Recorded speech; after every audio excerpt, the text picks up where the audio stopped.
Hoje o Rio de Janeiro parou. Um comício de mais de 4 horas de duração reuniu uma multidão no centro da cidade. É a maior manifestação popular da história política do Brasil.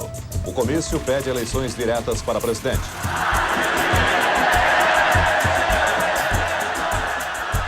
Me dá licença, companheiro.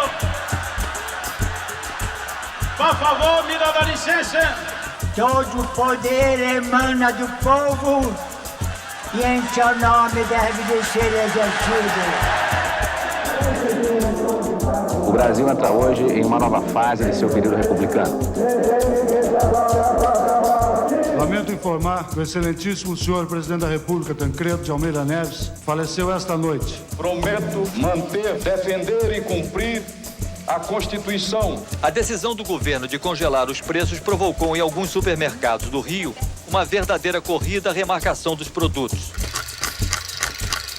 A reação contra a remarcação de preços começou aqui no Largo da Carioca, no centro da cidade.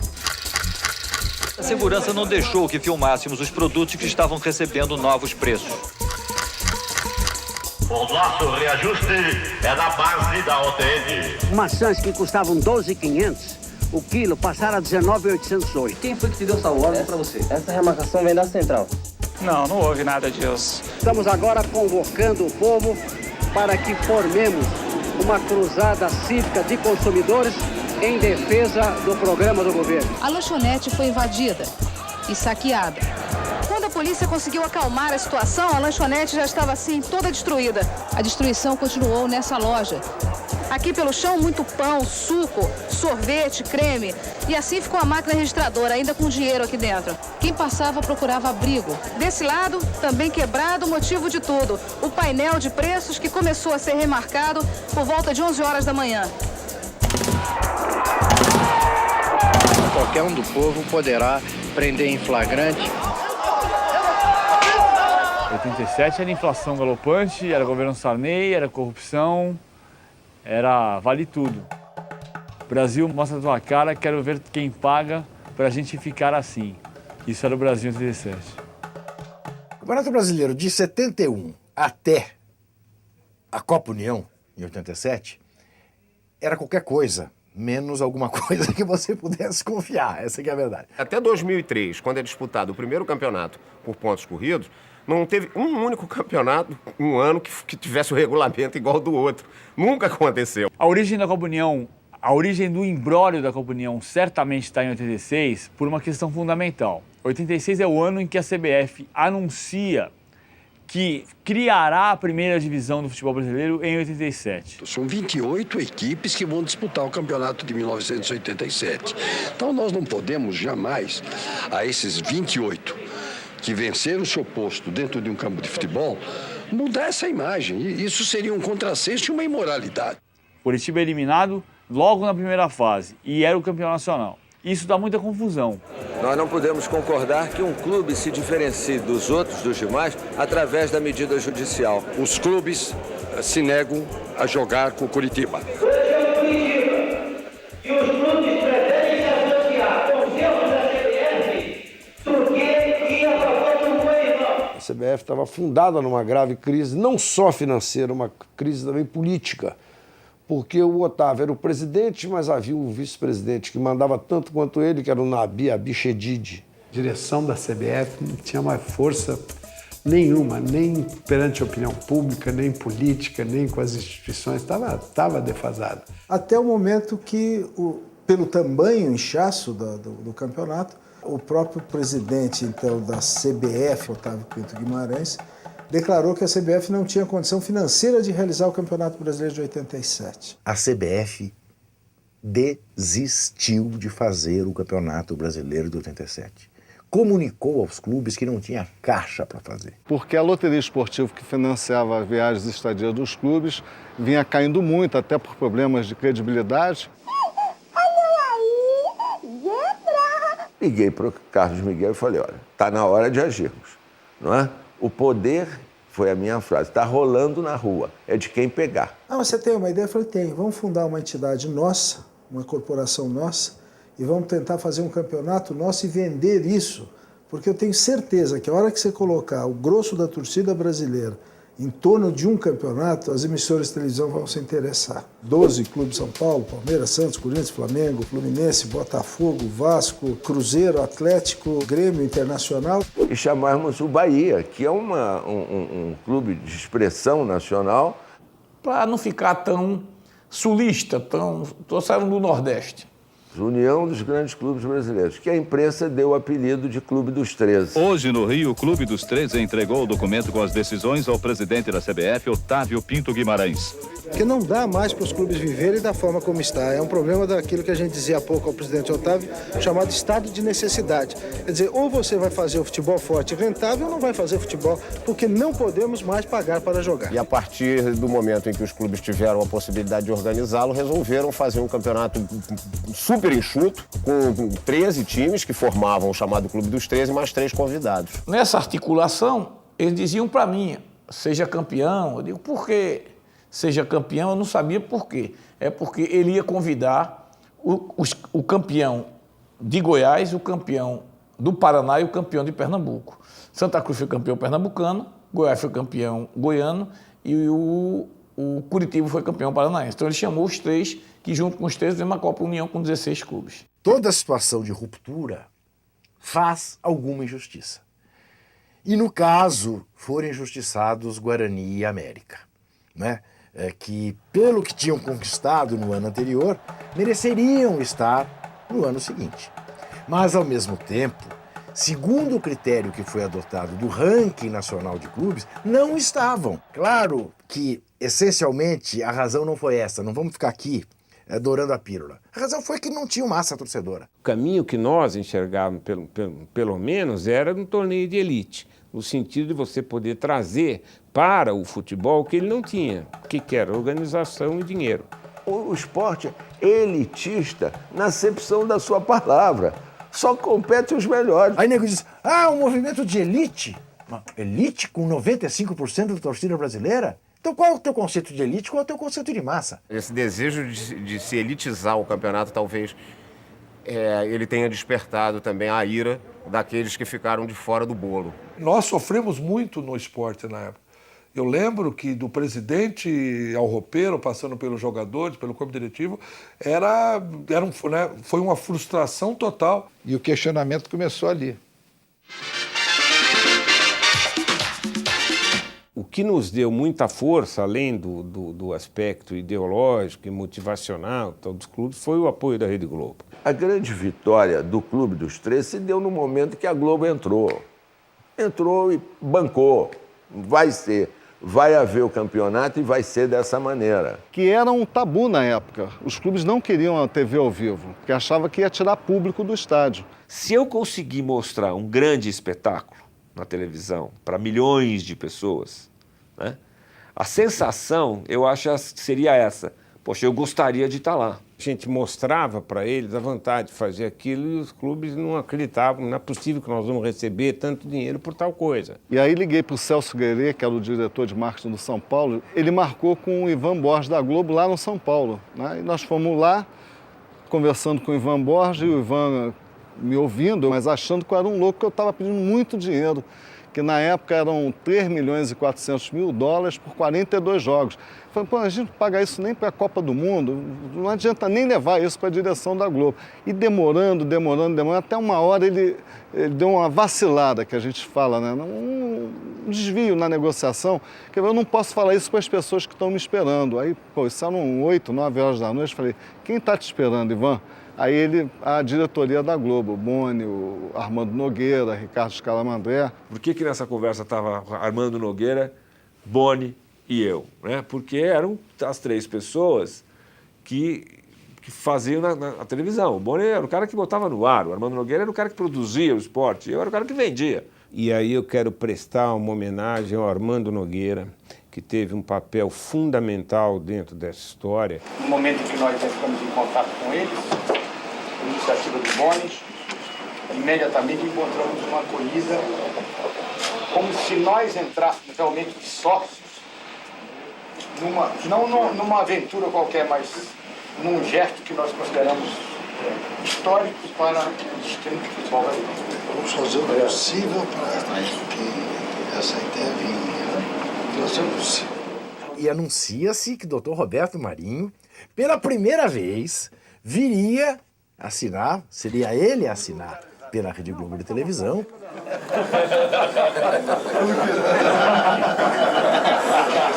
Eu esqueci. Não vai assinar. Não assino. Os contratos de televisão passaram a ser firmados direto com o Clube dos 13, mas não ficou liberto ainda da questão da parte do regulamento. Não, do regulamento, porque o regulamento é fundamental na competição.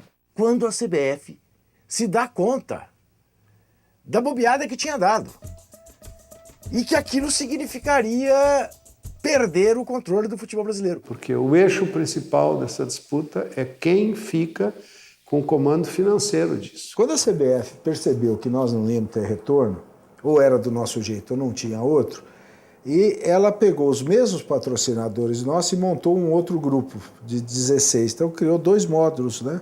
Um que ela chamou de módulo verde e um que ela chamou de módulo amarelo. Para nós não fazia diferença nenhuma, podia ser módulo, a cor que fosse. O importante é que aqueles 16 era a Copa União e o outro era um outro. Era uma maneira delicada, não ofensiva, de dizer primeira divisão e segunda. Gabi, quando é que começa o Campeonato Brasileiro? Se houver um entendimento, a solicitação é para o adiamento para o dia 12. Com apoio da Globo, sem apoio da Globo, não importa, não ia ter campeonato. A CBF também não tem nada a opor, mas é preciso que haja a ratificação desse entendimento. Em havendo, a rodada será suspensa. Em não havendo, a rodada está programada, inclusive com PTAs, passagens providenciadas, jogos marcados, de acordo com o que nós comunicamos. Porque o grande receio, qual era da CBF, é que os clubes fizessem uma liga nacional. Não só, então, um clube dos 13, mas uma liga nacional que fosse ela se organizar independente da CBF, como na Europa se faz. Houve um acordo e, em função desse acordo, amanhã à tarde, o presidente Eduardo Augusto Viana da Silva irá me trazer as disposições regulamentares e a nova tabela que as federações acham que deva prevalecer para o Campeonato Brasileiro, pelo menos no tocante ao módulo verde. Veja agora, se ligue você, como vai ser o regulamento para os módulos verde e amarelo. Cada um vai ter 16 clubes com 2 chaves de 8. No primeiro turno, os times de cada chave jogam entre si. No retorno, os grupos se cruzam.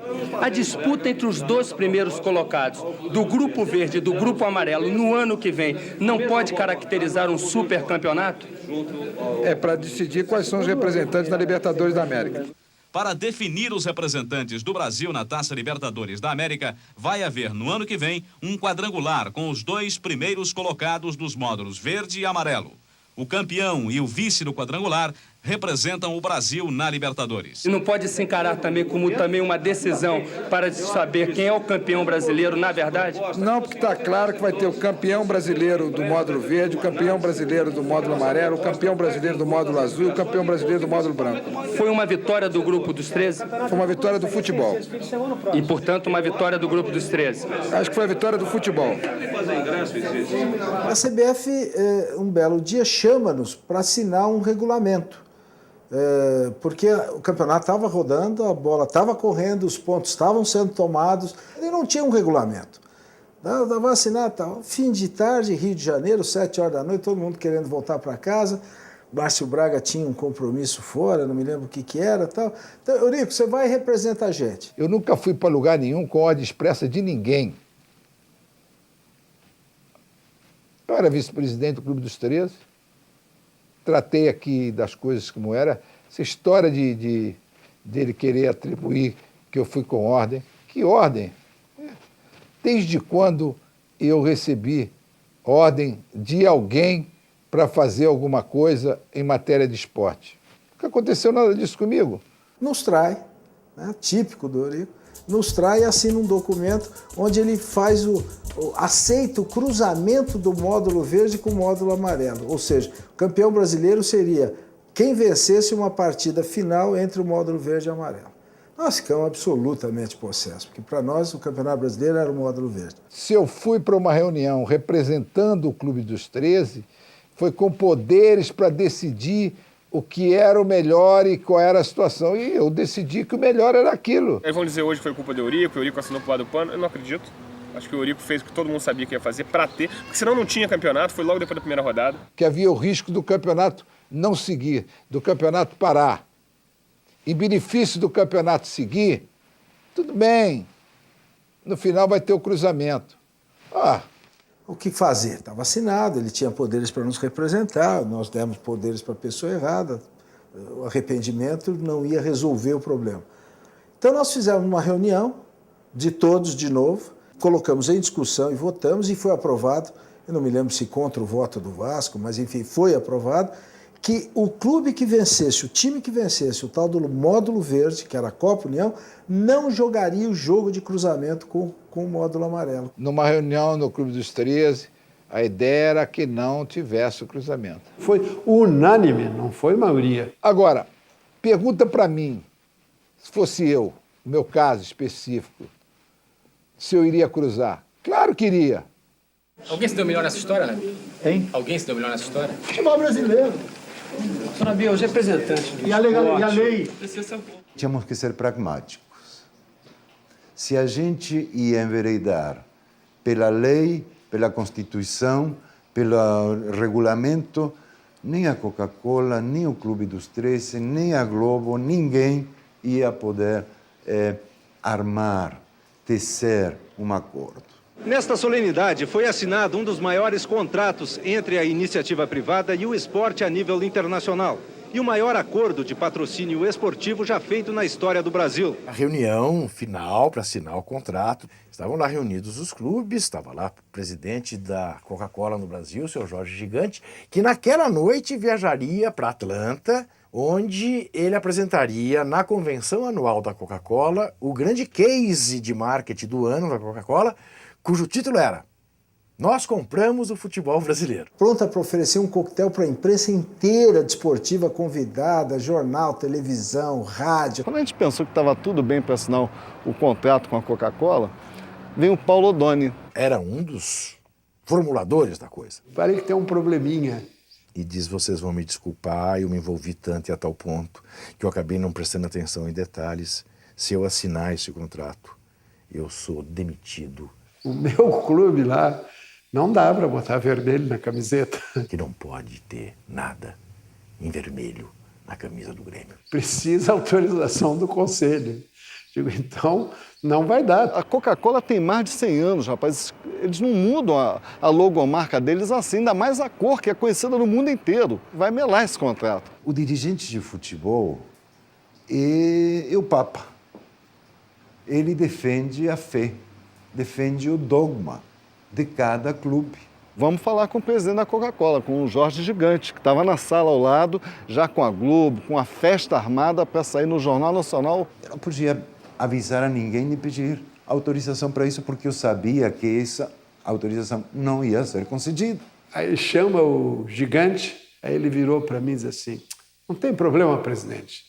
A nossa Coca-Cola já chegou na China comunista com as cores que tem. Um dia ela chega no seu Grêmio. E neste momento, a Coca-Cola virou preto no Brasil. E a primeira vez que me perguntaram isso, eu disse, acho que foi um erro. O negativo saiu em vez do positivo. A logomarca era branca e saiu em preto. Obviamente ninguém acreditou. Aí depois o Botafogo colocou preto e branco, o Curitiba botou verde e branco, meio que bagunçado, fizeram uma Coca-Cola multicolorida, mas deu certo no final e foi fantástico. O acordo entre a Coca-Cola e o Clube dos 13 envolve um valor equivalente a 17 milhões e 500 mil dólares. Nesta Copa União, os clubes vão receber 3 milhões de dólares, cerca de 210 milhões de cruzados. Foi um marco para a organização, não do futebol, do esporte brasileiro. Foi muito bom porque em pouco mais de 3 semanas nós conseguimos buscar no mercado, numa época de final de ano, cerca de 5 milhões e 300 mil dólares, quer dizer, uma verba que não existia no futebol. Não tem nem comparação com o de hoje, mas para aquilo que se recebia na época... Era a mega sena acumulada para cada clube. Era a solução financeira dos clubes. Uns 15, 20 dias depois, que por coincidência tinha uma reunião praticamente trimestral, que juntava os operadores do mundo. Aí, George, stand up. Fica em pé. Conta o que você fez no Brasil. Fiquei em pé na frente dos meus colegas e disse, olha, a gente fez isto.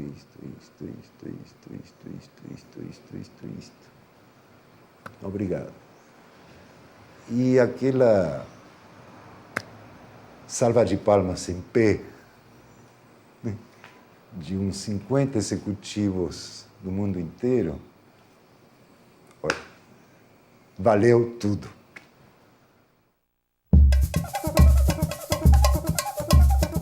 A partir de agora, você tem um encontro marcado com o melhor do nosso futebol. Está começando a Copa União. São os clubes mais queridos do Brasil disputando a Taça João Avelange. No total, 16 times de 8 estados brasileiros. De São Paulo, Palmeiras, São Paulo, Corinthians e Santos. Do Rio, Botafogo, Flamengo, Fluminense e Vasco. De Porto Alegre, Grêmio e Internacional. De Belo Horizonte, Atlético e Cruzeiro. De Curitiba, o Coritiba. De Goiânia, o Goiás. De Salvador, o Bahia. E do Recife, Santa Cruz. Um novo futebol está começando hoje, tenha certeza. Você tinha como grande time da Copa União o Atlético Mineiro. De João Leite, Chiquinho, Batista, Luizinho e Paulo Roberto Prestes, Éder Luiz, Vander Luiz e Marquinhos. A Sérgio Araújo, Renato Pemucho e Marquinho. É o time do Tele. A Copa União tem o Filipão, que era campeão gaúcho pelo Grêmio, e que dirigiu o Grêmio na Copa União, com o Celso Roth como preparador físico. E o Raí começa a cercar de desconfiança. O Miller era uma realidade, mas era um jogador já meio preguiçoso. O Vasco tinha um time muito bom, mas não engatou. Você vê, tinha o Romário já. Tinha Giovani, Roberto e o Romário era o time campeão carioca no dia 9 de agosto. E um time que era pouquíssimo falado era Zé Carlos, Jorginho, Leandro, Edinho e Leonardo. Andrade, Ailton e Zico, Renato Gaúcho, Bebeto e Zinho. Esse time era um time visto como um time comum. A mídia não acreditava que aquele time nosso pudesse chegar, né? Até dizia que era um time muito velho, né? Barrar jogadores famosos parece mesmo ser uma mania do técnico Antônio Lopes. Foi assim no Vasco, Fluminense e agora no Flamengo com Leandro e Edinho. Para o técnico, os dois estão sem condição física e não vão jogar. As mudanças na defesa não param por aí. Aldair, que prefere ser zagueiro, vai ser mais uma vez improvisado na lateral esquerda. Eu joguei algumas vezes na lateral, acho que não vai ter problema algum, apesar de enfrentar a equipe do São Paulo com ponta muito rápida, que é o Miller, né? O Aldair era reserva. O Aldair, que foi titular na Copa de 94, jogando uma enormidade, era reserva desse time, né? Reserva do Edinho, que também era um grande jogador. Mas um jogador que está começando, né, ele tem que se sujeitar, ele não tem condições de chegar e falar que não vai jogar em certa posição, porque não tem, pode até ser visto, encarado de outra maneira, né? É um bom jogador, acho que não muda muito, porque é um jogador técnico também, é um jogador que toca a bola, então acho que não vai haver dificuldade. Caminhou, Pinta, apontou, tocou no miolo, agora para a penetração de Minas, o goleiro atirou. Alcançou a direita da grande área, cruzou pelo ponto, Minas de cabeça.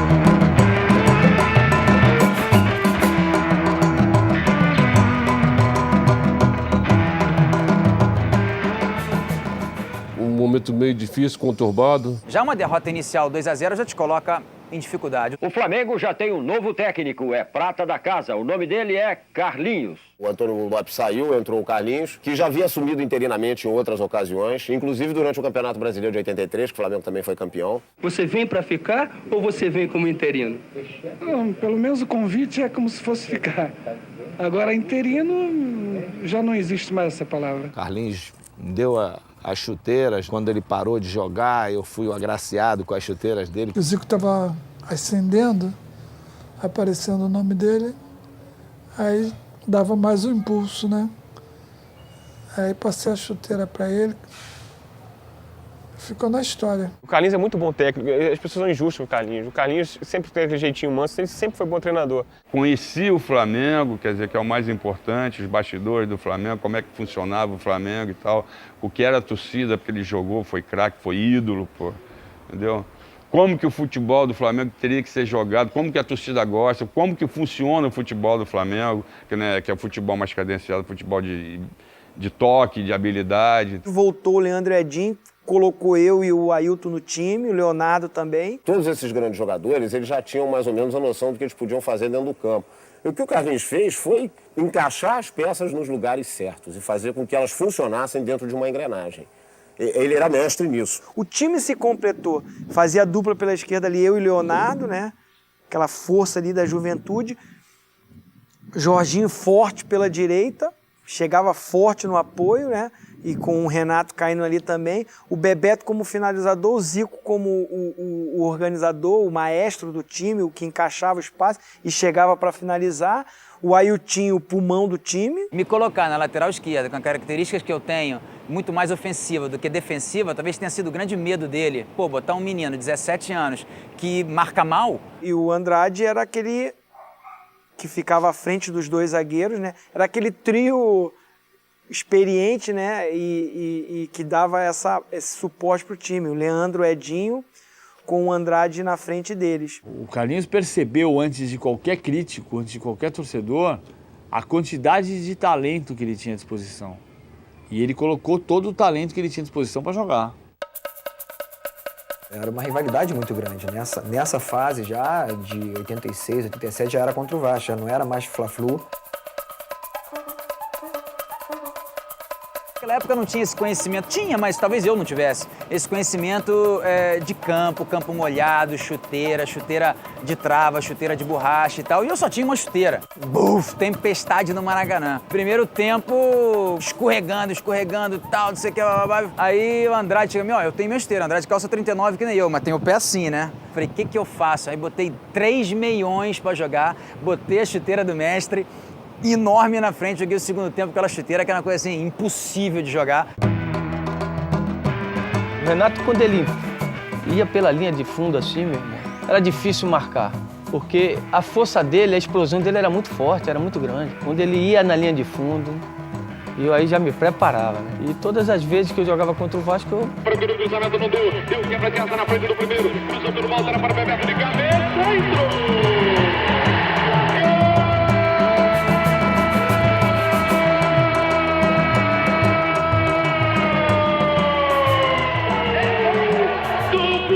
O Vasco era um time muito forte também, né? E o Vasco foi à frente em busca do empate. Vivinho dá Roberto que chuta. A bola bate na trave. O Roberto tocou, a bola bateu no meu joelho, na minha canela, se não me falha a memória, bateu na trave e ela começou a correr por trás de mim. Eu fiz um movimento de gancho natural, não tive a intenção de puxar a bola de dentro do gol, porque ela não estava dentro do gol. Eu acho que a bola entrou.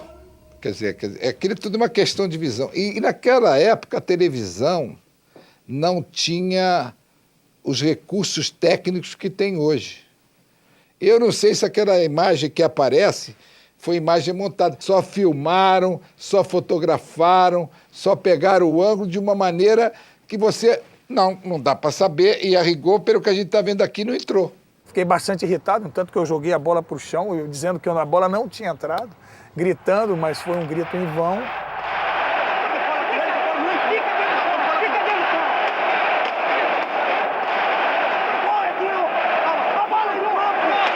Rubens, você deu gol. Eu já achei que a bola entrou e marquei o gol. É evidente que quem olhava aquilo com os olhos pelo Vasco vai dizer que a bola entrou, e aliás entrou muito. E quem olha pelo lado do Flamengo, a bola não entrou.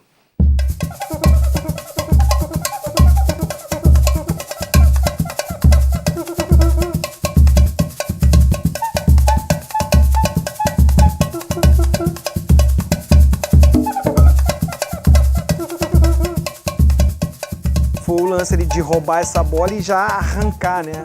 A velocidade pela esquerda ali. Aí não deu pro Donatinho, né? Acompanhar. E o Paulo Roberto, né, Paulo Roberto? Pela ponta canhota, tentou penetração, Dona tentou apelar, ainda assim, Carrinho na hora Que eu acho que foi o primeiro pênalti que o Zico bateu depois do pênalti da Copa. Pênalti aos 44,5. Expectativa no Maraca, a Cássio agachado, Zico preparado, caminhou o Zico, apontou, atirou, bateu na trave, entrou! O próprio Acácio dando um abraço nele pela recuperação, ele ter feito um gol, aquilo ali marca, né? Um goleiro adversário, o cara ia abraçar ele. Pênalti final de jogo, você tá com as pernas cansadas e eu escolhi bem o canto e bati forte e fui feliz. Ninguém tinha dúvida que o grupo era muito bom, né? Tinha eu e o Zinho começando, o garoto no meio dessas feras todas, né? Mas realmente o grupo, a coisa estava um pouco conturbada, né?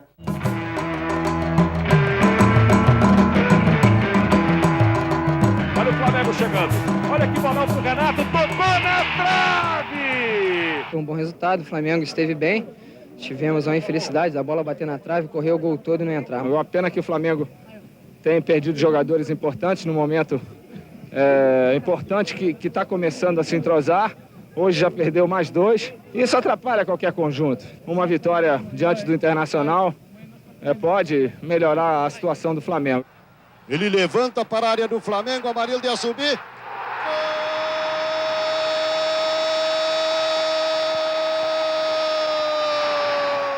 Prepara Balalo, fez por cobertura, subiu o Wendel de cabeça. Todo mundo que eu encontro, pô, você lembra que eu fiz um gol em ti, um gol ali? Pô, do Zico seria uma honra, né, cara? Será que eu não tomei nada? Nem buscar aí nos arquivos aí, nada? Então tá bom. Zico, sinto muito aí, hein, cara? Bola na área do Inter, subiu todo mundo, espalmou Tafarel. A cabeçada de Zico que foi cumprimentar o goleiro do Inter. Até quando foi marcada a entrevista, eu disse, pá, mas tem pouca coisa de 87. E quando eu comecei a olhar nos meus álbuns aí que minha mãe fazia, os recordes de jornal, tipo, pô, mas sabe que foi um ano importante para mim, Eu acabei sendo o destaque esportista do ano. Então, sabe, bom que tu lembra o passado, tem coisas boas para te contar, né? Então essa aqui é uma grande lembrança.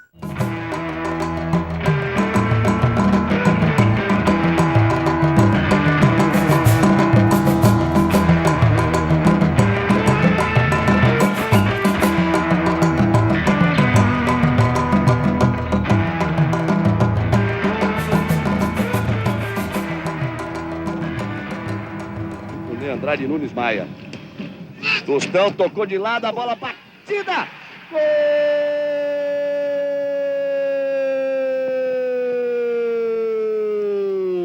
do Curitiba. Ele olhou, o Jorginho subindo, tocou na boa, ajeitou no peito. Vem cruzamento no capricho. Rafael. Gol. Renato.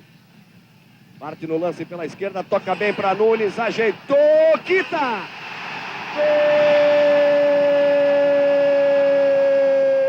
Flamengo em busca do terceiro gol, Curitiba em busca do empate. Lá e cá, olha o cruzamento, quita!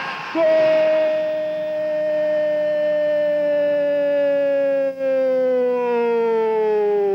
Um belíssimo gol de Quita! Aí o Curitiba tenta, Zé Carlos sai do gol, faz a finta, é pênalti!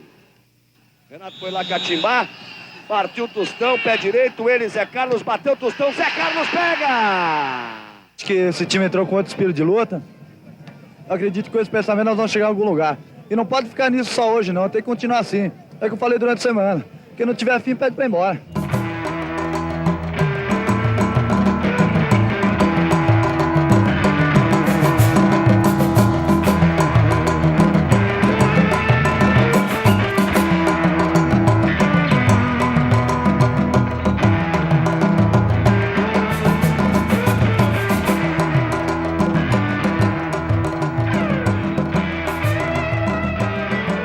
Teve aquela coisa, altos e baixos, perde aqui, ganha ali, empata, passa uma sequência ruim. Filmar na bola, Renato ainda. Esperando a chegada de alguém, conseguiu cruzar, Quita na cabeça! Que grande chance perdeu o Quita. Ataque rápido do Cruzeiro, o Robson tá livre, na direita a bola é pra ele. Amaciou, saiu Zé Carlos, o perigo, Zé Carlos salvou o Flamengo. Mas mesmo assim, mesmo tendo um elenco muito bom, o Flamengo foi muito mal no primeiro turno do campeonato, não conseguiu a tal da classificação para as semifinais. E eu sofri muito essa situação, porque o fato de ser inexperiente, estar começando, e um time que ainda não se entrosou, com certeza você é uma peça a ser colocada à prova. Naquele primeiro turno, que foi super confuso, porque o Zico recuperando de uma contusão, ainda não estava no máximo, digamos, da forma. Como você reagiria um diretor do clube te procurar para tentar te convencer a parar de jogar futebol? Ué, é um direito dele. Eu acho que qualquer dirigente tem o direito de achar que o seu empregado não está servindo mais. E eu acho que isso é normal, ninguém pensa igual no mundo. Quer dizer, se uns pensam que eu não estou dando certo, outros pensam que não. Então, eu estou entre esses que pensam que não. Se passava isso na minha cabeça, imagina na cabeça de alguns dirigentes que pensam só no agora.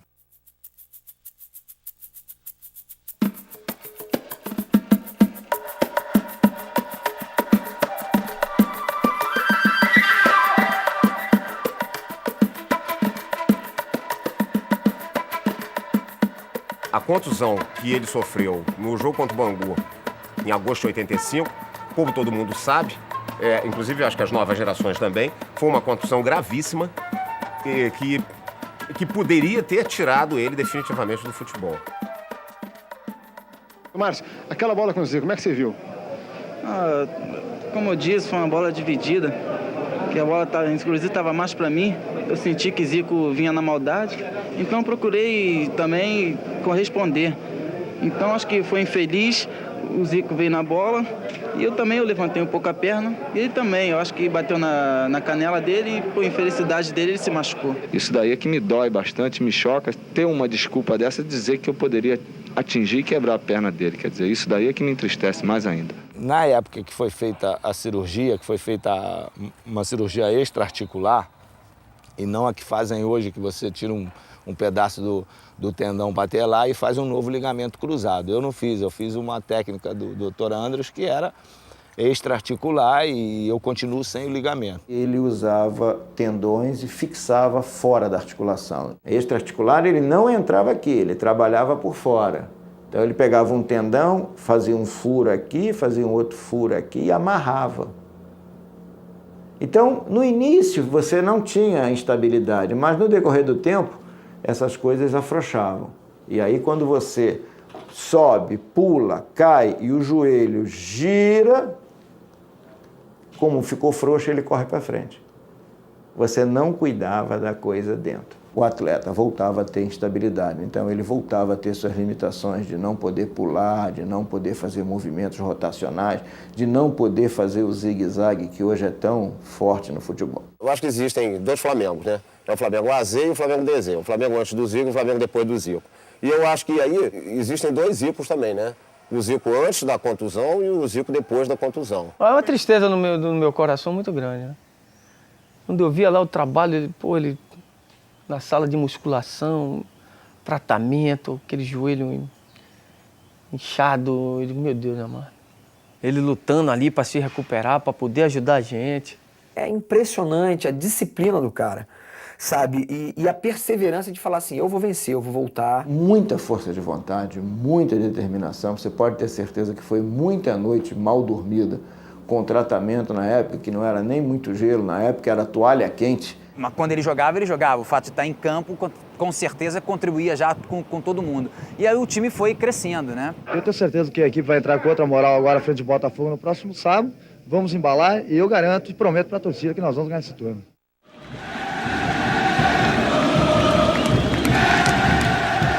Quando o Flamengo começa a embalar, quando começa a pegar, a torcida começa a responder, aí realmente vai criando um mundo conspira a favor, né, cara? Então foi o que aconteceu no segundo turno.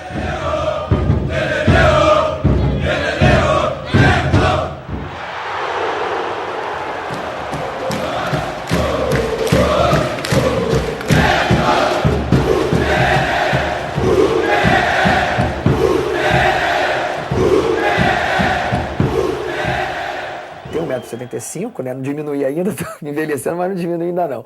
Mas sempre foi um cara assim, tinha uma boa impulsão. Falei, eu vou nessa bola no primeiro palco. O Bebeto batia muito bem ali.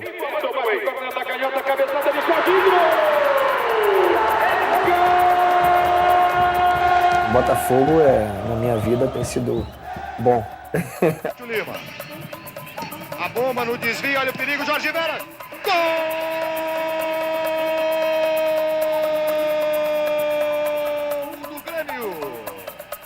Jorge Veras a 1 minuto e 15. Ailton. Amaral escorregou, o lançamento é bom pro Kita, sai Mazzaropi, olha o Kita. Pênalti. Andrade bateu. Gol! O goleiro é o Mazzaropi, né? Ele se atirou pro canto esquerdo e eu mudei, virei o pé na cima da hora. Andrade na cobrança de pênalti. Aos 4h30 empata o jogo. 0-0, Vander Luiz. Marquinho. Levantou, buscou o segundo poste. Passou e entregou o gol. Uma bola que foi cruzada pela esquerda, que eu falei, sai Zé. Quando eu olhei tinha uns 2 Zés, pô. Era o Zé zagueiro, Zé Carlos zagueiro, Zé Carlos goleiro, eles confundiram e a bola sobrou pro cara e o cara fez o gol.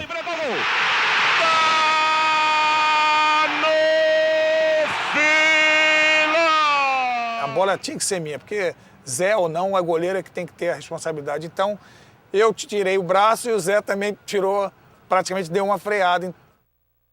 Você sabe que até hoje eu não me lembro direito se eu falei sai Zé pro zagueiro ou pro goleiro. Até eu me confundi depois.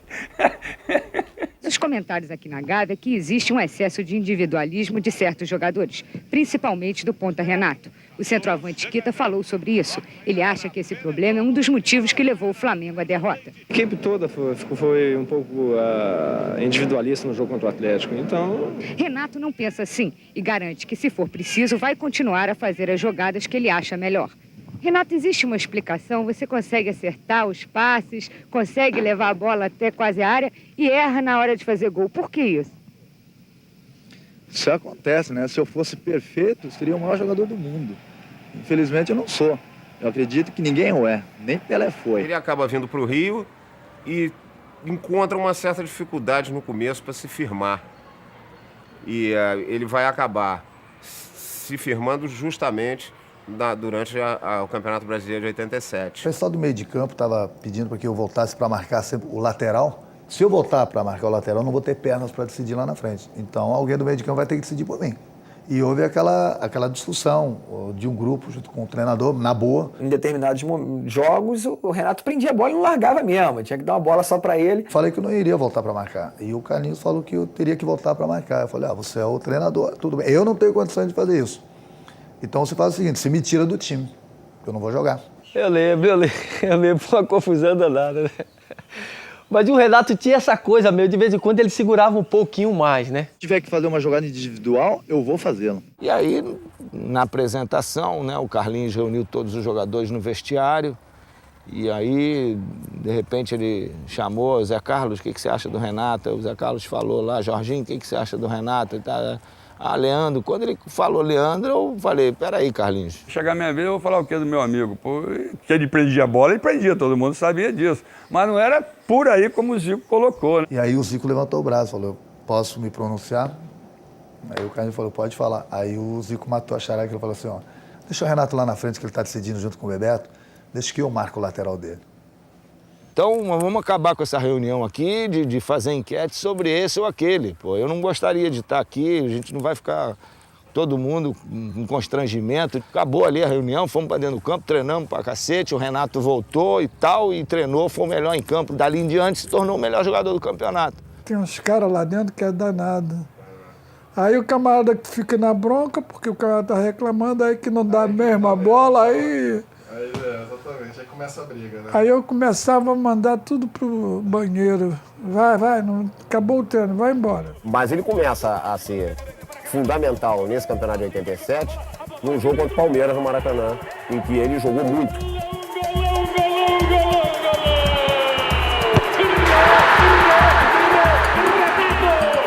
A popularidade do ponta-direita Renato foi comprovada no grito da torcida e na emoção das fãs. Por que você tá chorando, hein? Porque eu quero um autógrafo do Renato! Eu quero tirar uma fotografia do Renato, eu vim de tão longe! Eu amo o Flamengo! Tá aí o autógrafo do Renato. Renato, me dá um beijo, Renato! Protegeu a redonda, vai vir na ponta, cai da cara para cima, esquerda na grande área, cruzou pelo alto, todo mundo, passou por todo mundo, cabeçada, entrou! Esse gol foi interessante, que o Kleber Leite, ele era repórter, né?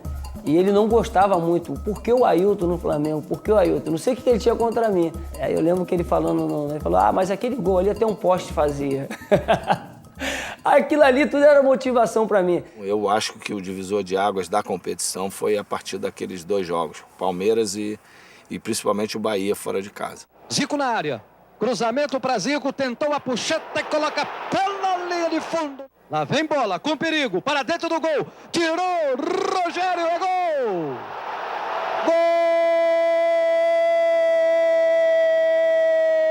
Gol do Flamengo, Zinho, camisa número 11. Bebeto cobrou o escanteio. Ainda conseguiu praticamente tirar quase de dentro do gol, Rogério. Vai Bebeto, atenção, passou pelo goleiro, vai para a meta. É gol!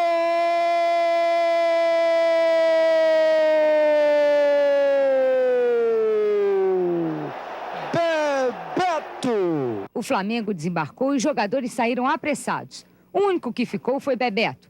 Bebeto está irradiando alegria por 2 motivos. Primeiro, ele foi o autor do 2º gol na vitória para o Bahia. E hoje à noite, ele vai se casar. Esse vai ser o jogo mais difícil, né? Mas tá tudo bem. Eu acho que a vitória foi muito importante pra gente, né? E agora bora ver se a gente consegue outra vitória hoje à noite. Eu acho que o ponto forte do nosso time era a qualidade técnica dos jogadores. A base desse time, com certeza, era a base da geração mais vitoriosa do Flamengo. Nosso time era uma seleção brasileira. Eu participei de 90, o Jorginho foi tetracampeão. Leandro, Edinho, Leonardo. Andrade jogou Copa América, Olimpíadas. Eu, Zinho. Bebeto tetracampeão. Renato. Ainda tinha o Aldair no banco, que também foi seleção. 5 jogadores desse time foram campeões mundiais, né? 5. De 11 campeões mundiais, 5 eram desse time do Flamengo, desse elenco do Flamengo. Então, acho que só na época do Pelé que tinha isso, que o Santos dava tantos jogadores, ou o Garrincha, o Botafogo dava tantos jogadores. E era uma geração que gostava de vencer, gostava de conquistar. Isso era bom, isso era importante. Terminava uma conquista, a gente entrava na outra já, entendendo? Com os olhos brilhando, né? Com brilho no olhar. Tem uma medalha até hoje que, assim, como Flamengo, você serviu o Brasil.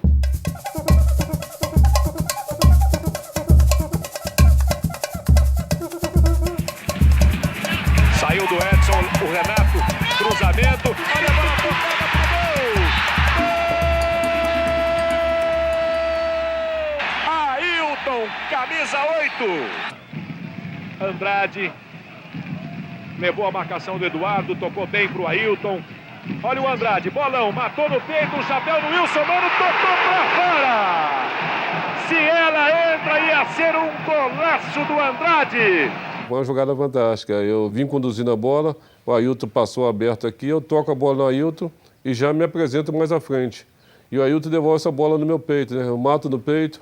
Nisso, quando ele vem, eu dou um toquezinho por cima e ele vira, roda, onde fica de costas para a bola.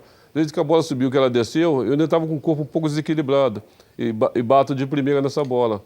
E a bola passa raspando a trave. Aí o Tirateima congela a imagem, gira para mostrar a visão do Andrade na hora do chute. Quer ver só qual era? Atenção, era esta aí, ó. João Paulo tem Vladimir lá pela ponta esquerda, preferiu Marcos Roberto.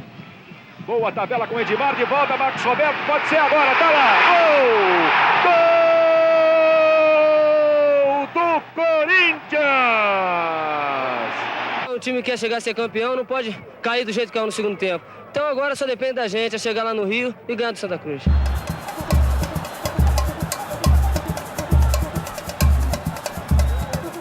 Nós massacramos no primeiro tempo, mas a bola não quis entrar, foi bola na trave de tudo. Renato, de primeira para Ailton. Ivan na cobertura, vem por baixo. Ailton briga por ela, leva vantagem. Tocou para Zico, puxou pro gol na trave! A explosão de Zico na meia bicicleta por cobertura, beijou a trave, saiu a galera endoida. Aquele jogo eu joguei super mal o primeiro tempo. Super mal, super mal. E o Santa Cruz era um time bom, que hoje a gente pensa Santa Cruz, mas Santa Cruz era um time super bom. O Gilson Gênio jogava pela direita, eu tinha que marcar Gilson Gênio. E a verdade é que o time do Santa Cruz tinha preocupação com o Flamengo, né? Ter que marcar todo mundo bem, Bebetozinho, Zico. Bebeto, Zico e Renato na área. A bola passa, Renato! A enfiada de bola é para Bebeto. Zico vem na sobra, bota na frente, ainda Zico, faz a finta, grande lance, bateu! Perigo e pegou! Outro grande momento de Zico no jogo, aos 36 e 40.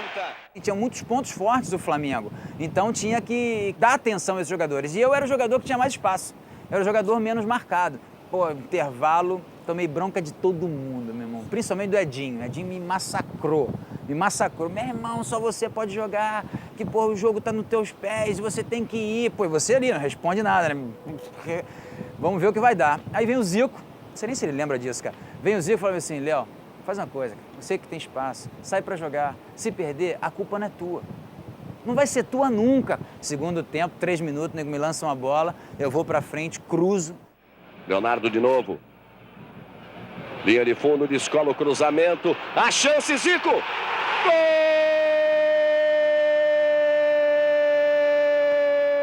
Aí, meu irmão, aí não deu. Era muita emoção. Emoção da bronca, emoção do gol, emoção do Zico. Maracanã, vinha abaixo, cara. Tava abraçado, a gente agarrou ele ali, ó. Para que por aqui, pô. Vamos continuar, o jogo segue, vamos embora. Vamos em frente. Garotão, eu era o ídolo dele e aí ele tá dando um passe para eu fazer o gol, leva o time para uma semifinal, é lógico que aquela torcida toda, aí o garoto se emocionou, né? Flamenguista do jeito que ele era também. Talvez seja a recordação mais forte, mais emocionante da minha carreira.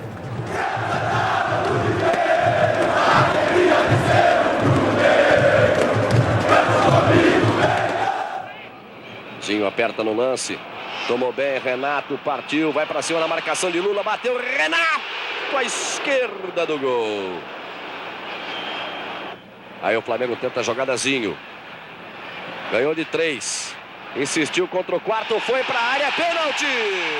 Pela esquerda, eu arranquei, entrei, deu toque na frente, o cara não conseguiu, chegou atrasado e me fez o pênalti. Não, sem dúvida. Cavava muito pênalti. Cavava não, porque eu tinha essa característica de entrar pela ponta esquerda, né? Era eu e o Leonardo fazia essa jogada. Partiu Zico, bateu! Gol!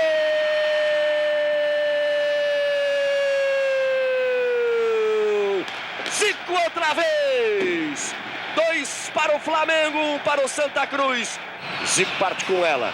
Aí é sempre a esperança de acontecer alguma coisa. Faz ótima abertura para Alcindo. Ailton tá no meio, toque é para ele, é curto. Fechou Ailton, levou vantagem. Tenta proteger, passa da bola, briga por ela. Zé do Carmo. Estica para sair, Andrade vem dominar. Daí para Alcindo. Tenta o lance, bota na frente, é falta. 45 minutos, pode ser o último lance do jogo. O problema é que a gente passa a ser muito visado. As pessoas conhecem o seu modo de bater falta e tal. Então eu procurei sempre diversificar minha forma de bater. A bola é elevador, né? Ele brincava muito comigo quando a gente treinava a falta. Quando eu batia no canto do goleiro, eu procurava só acertar o gol. Não precisava botar muita... Como era do lado ao contrário, eu tive que botar um pouco mais de curva para a bola descair dentro do gol. Uma das faltas mais belas que ele colocou. Na gaveta, trouxe certinho lá. Isso aparece em toda a propaganda do Flamengo. Eu fico contrariado. A própria barreira, quando ele bateu a falta, a barreira fez assim, ó. Todo mundo olhou pra ver. Todo mundo queria ver o gol do Zico, sabia que ia sair. O Zé do Carmo estava de costas pro Zico, olhando pro gol. E o Birigui vira pro Zé do Carmo e diz assim: Zé, vira de frente da bola, porra. O Zé do Carmo diz pra ele assim: Eu não. Eu também quero ver o gol. Tem muito mais para o Zinho, mas Zico está colocado para a cobrança. São 6 jogadores do Barreiro, bateu o Zico no ângulo e gol!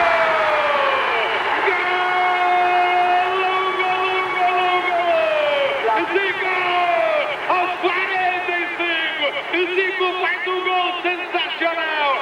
Segundo dizem, né, o goleiro do Santa Cruz, que era o Birigui, parece ter uma foto em casa do gol.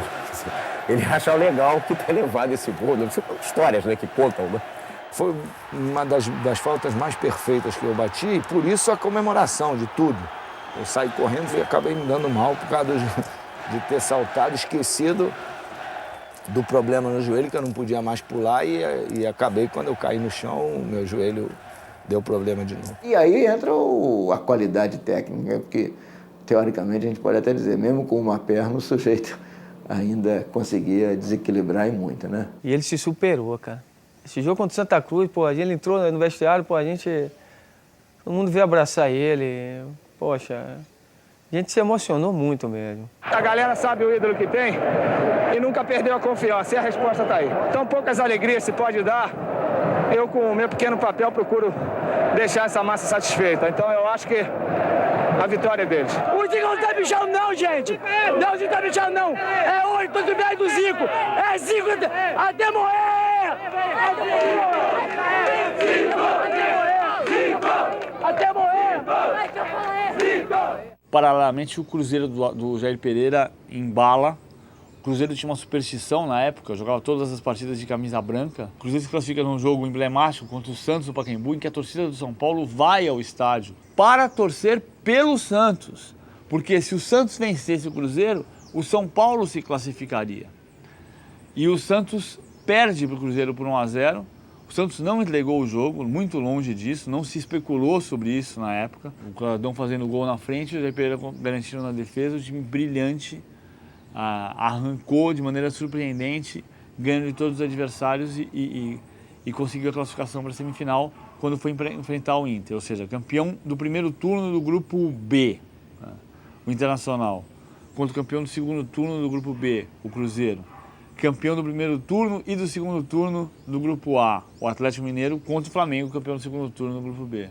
E a galera canta, Flamengo eu sou teu fã, vem pro tricolor, levanta, sacode o Maracanã. E a galera canta, Flamengo eu sou teu fã, vem pro tricolor, levanta, sacode o Maracanã. O que nós não queríamos mesmo era enfrentar o Flamengo. O Flamengo tinha uma equipe muito poderosa. O Campeonato Brasileiro é o campeonato mais difícil do mundo, né?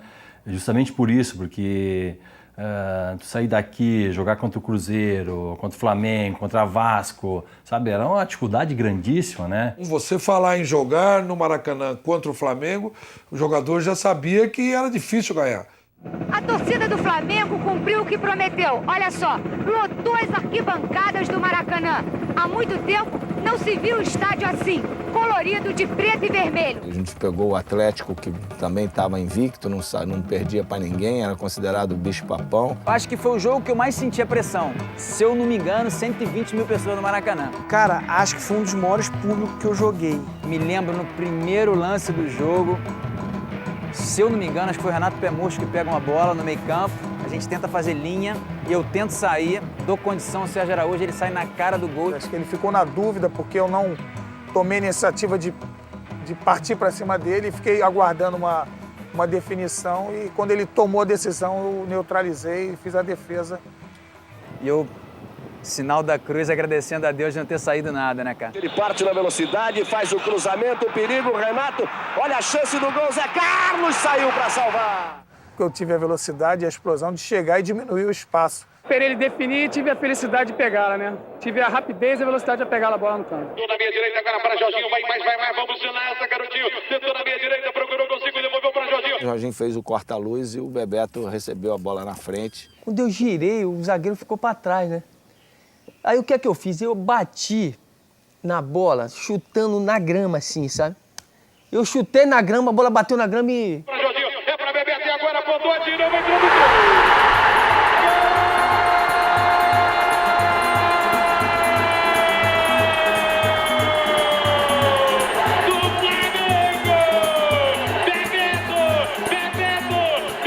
Nesse dia do jogo contra o Atlético, né?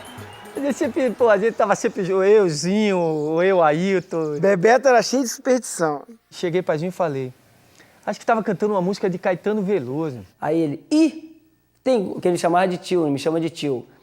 Tio, tem gol do Beto. Fica tranquilo que tem gol do Beto. Toca essa música aí. É gol de Bebetinho, não tem jeito. Quando eu escuto essa música, e não deu outra, rapaz.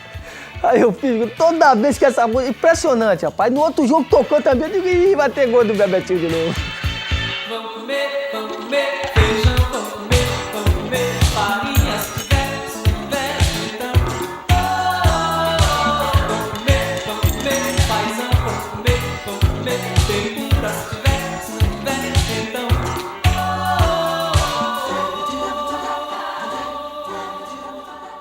Torcida do Flamengo não tem igual, cara. É uma festa, é uma festa à parte, Meu Deus, amado. Tem hora, cara, que você olha pra torcida, é algo impressionante, que dá vontade de chorar mesmo. Júlio César, ponta esquerda, que falava quando a gente chegava do ônibus, Maracanã, ele, Vem minhas formiguinhas, tudo vermelhinho e preto, tem que ficar bonito no Maracanã. Quando eu entrava, assim, quando eu via o estádio lotado e a torcida do Flamengo gritando, começava, ó, meu Mengão, eu gosto de... Ah, meu irmão, ali não tinha jeito. Quero cantar ao mundo inteiro a alegria de ser rubro-negro, cante comigo, Mengão. Acima de tudo, rubro-negro, cante comigo, Mengão. Acima de tudo, rubro-negro. É minha paixão.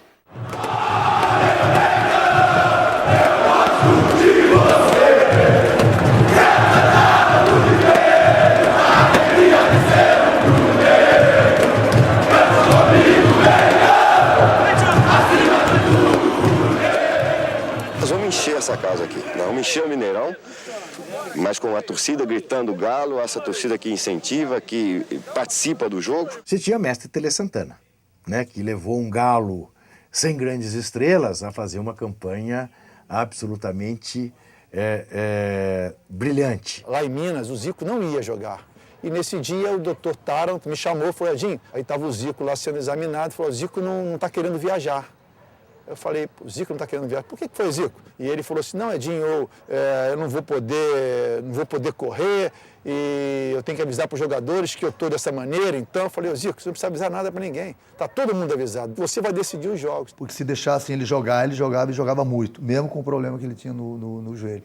E mesmo quando ele era muito bem marcado, o adversário se preocupava muito com ele, sobrava espaços para a gente. Mineirão lotado.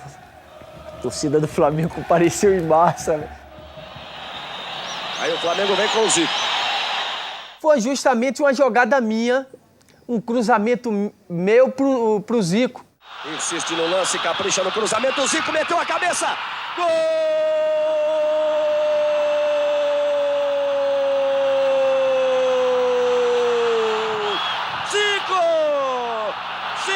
Zico número 10! Eu nunca vi uma vibração tão grande no ser humano. O Zico chegava, sabe, tu viu uma coisa extraordinária. Ele, olha, é questão de honra. Vocês viram a entrevista desses caras? Eles não vão ganhar da gente nem a pau, sabe? Aquilo ali criou uma força dentro da gente. Zico já olhou se alguém partiu. Renato partiu, parte o lançamento. O Bandeira diz que a posição é legal. Renato vai no lance, Bebeto na área. A enfiada pra ele. Batista falha, Bebeto olha a chance, bateu, ela vai passando. Gol!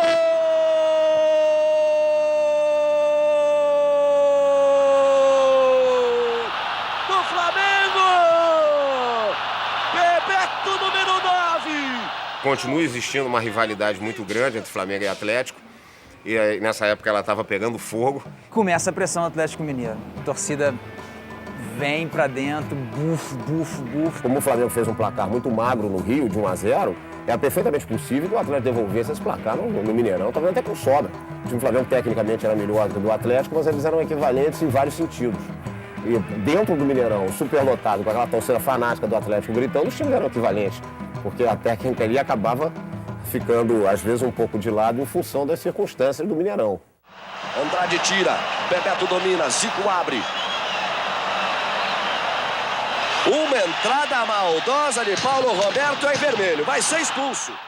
Quando eu senti que ele veio, eu já dei uma pulada. Se eu estou com a perna no chão, arrebenta tudo, né? Porque o problema nessa hora é você tirar o apoio. E o cara não está nem sabendo quem é, ele se desespera, está perdendo 2-0 e nós estávamos dominando, dando um passeio no Atlético e de repente o cara esquenta a cabeça e acaba cometendo essas atitudes e a gente cansa de ver isso daí, infelizmente. Voltamos pro segundo tempo sabendo que eles vinham para cima. Tivemos 2 ou 3 chances de matar o jogo. Era a decisão do campeonato. Então, quem ganhasse aquele jogo ali entre o Flamengo e o Atlético, com certeza seria o campeão da Copa União. Zico faz a finta, grande lance. Olha o cruzamento, a chance, Ailton bateu pra fora! A gente não pode brincar, ainda mais jogando com o Atlético, dentro do Mineirão, aquela torcida incentivando, né? E eles, mesmo com 10, vindo para cima da gente. A gente perdendo os gols, e eu gritando que a gente tinha que decidir, tinha que fazer o terceiro gol. O Flamengo tenta um ataque no início do segundo tempo. Zico. Enfiou para Bebeto, botou na boa. Lá vai Bebeto, fez a finta, entrou na área, chance, Bebeto. Demora, Renato chega, antes dele o corte. Ainda Renato, Ailton pede, ele tenta por cobertura. João Leite pega. Eu xinguei muito o Bebeto. O Zico xingou muito o Bebeto, porque nós poderíamos ter matado o jogo quando estava 2-0. O Zico tinha saído do jogo, essa ausência dele sempre causava um certo desequilíbrio. E a coisa complicou. 15 minutos, partiu Chiquinho, bateu, gol! Sabe como é que é o futebol, né? O futebol, ele é caprichoso, ele te engana.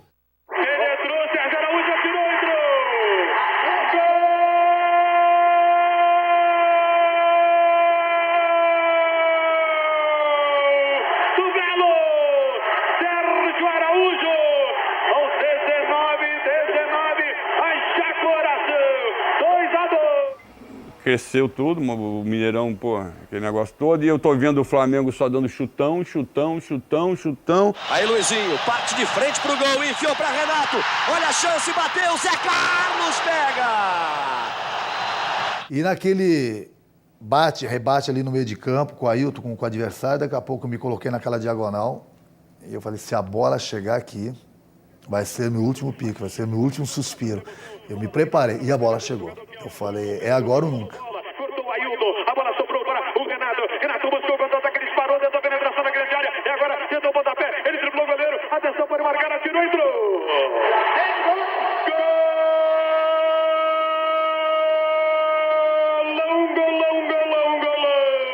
Renato, o terceiro gol do Mengão. 3 para o Flamengo, 2 para o Atlético Mineiro. E aí, né, foi lá pro banco, falecido Telê. A relação do Renato com o Telê, todo mundo sabe que eles se desentenderam na preparação para a Copa de 86. Ele acabou sendo cortado da Copa. Na minha opinião, fez uma falta danada. Ele, o goleiro, fez a finta, ainda Renato vai bater. Gol! Dava gosto, assim, de tu ver os jogos, porque realmente eram jogos que encantavam o torcedor, né? Não lembro, assim, o que era o recorde de público hoje, mas devia ser, assim, grande, porque todo jogo, né, daquela Copa União era jogaço, né? Era clássico. São 4h30 na prorrogação. Aí, Douglas. Nós sabíamos que nós tínhamos uma equipe limitada, vamos dizer assim, uma equipe limitada. Mas nós tínhamos um grande treinador, um treinador que tinha uma estratégia boa. E realmente, de repente, a gente chegou nessa semifinal contra o Cruzeiro. Ele tenta o espaço do cruzamento, fica difícil. Puxa na perna esquerda, lançou para Marildo, chance de cabeça. Gol!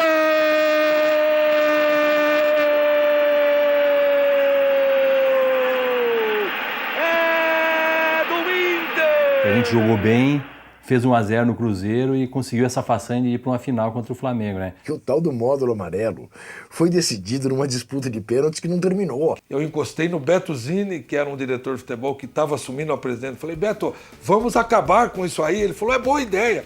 Aí chamou o juiz, chamou o presidente do esporte, Homero Lacerda, deram por encerrado, uma coisa inédita também que eu nunca havia visto no futebol.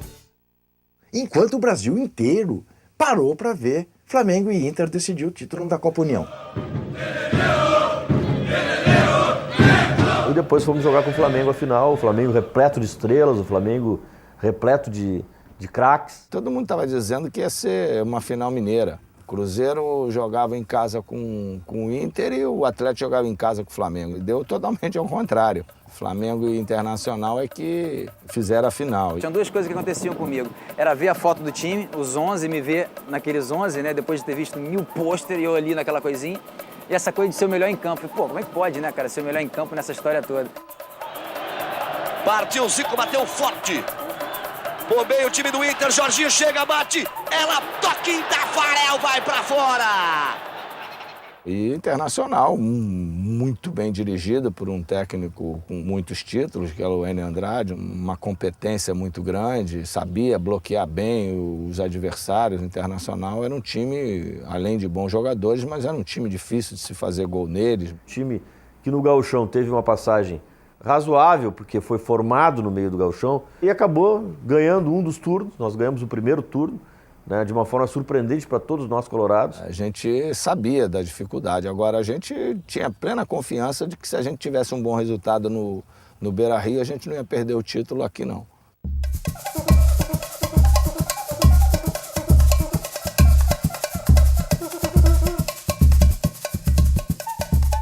quando eu jogava nos campos do adversário, a torcida sempre me provocava. E isso me dava mais forças ainda. Renato vai para o bico direito na grande área, ficou para dentro, fez um carnaval, procurou penetração. Renato na linha de fundo, cruzou pelo lado, passou por todo mundo, cabeçada de Bebeto, entrou!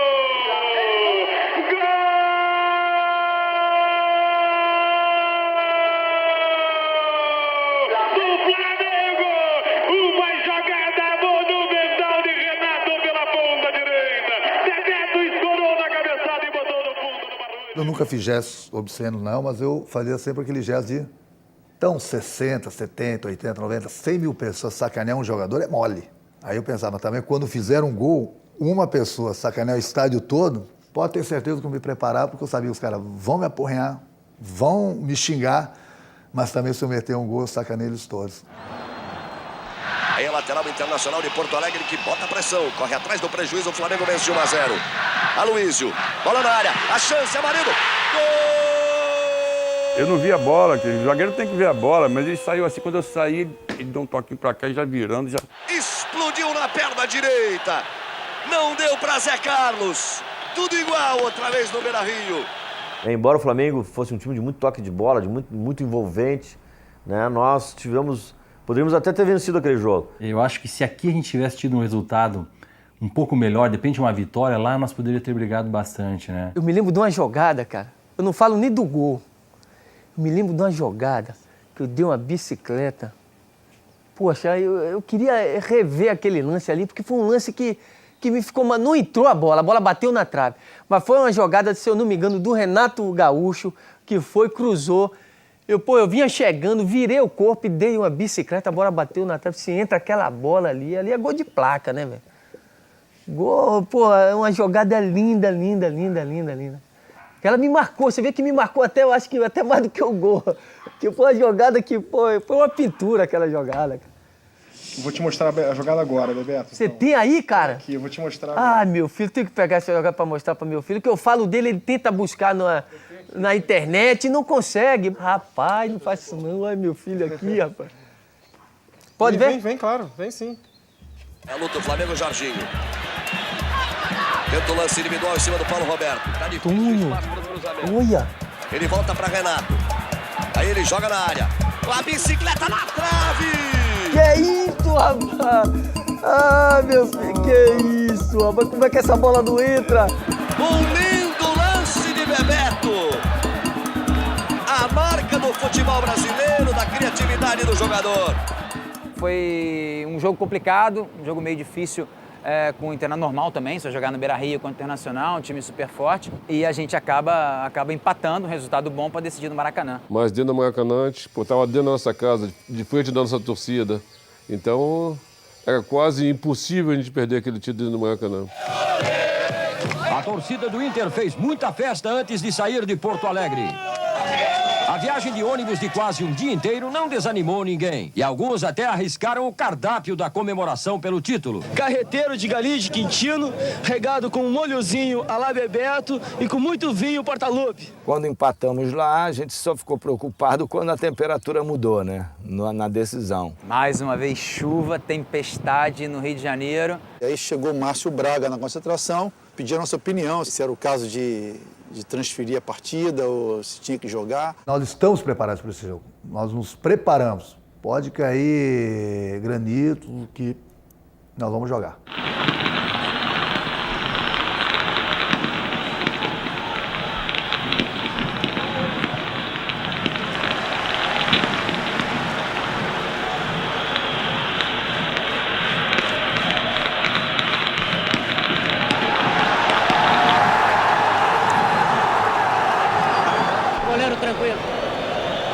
Não só o goleiro, mas todo o time internacional tranquilo, ciente do que vai enfrentar e uma vontade de ser campeão supera tudo. Naquela época podia entrar dentro de campo, né? O pessoal invadia, os repórteres.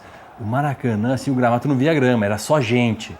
Sabe, era artistas, era daqui pra lá e pra cá. E nós ali aguardando, ficava assim, ó, às vezes 15, 20 minutos, dentro de campo ali, esperando o pessoal sair, terminar as entrevistas. Era uma festa, né? Mas, pra você, prejudica no seu futebol o fato do campo pesado? Prejudica um pouco, mas acho que uma final a gente tem que mostrar tudo que a gente tem dentro de campo, raça, disposição conseguir esse título que vai ser muito importante pra gente.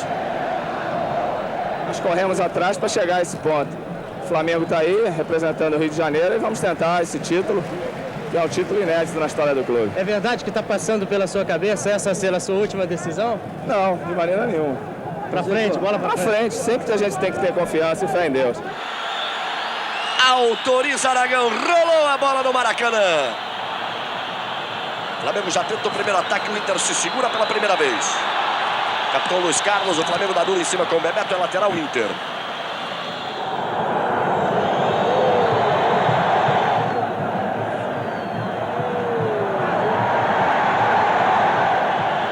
Zagueirão Nenê foi para a área, a bola é cobrada. Aí a tentativa de longe, apenas tiro de meta para o goleiro Zé Carlos. Aí o Renato, as voltas com o Urubu. Símbolo do Flamengo, entrou em campo. O Renato pegou, dizem os rubro-negros que dá sorte.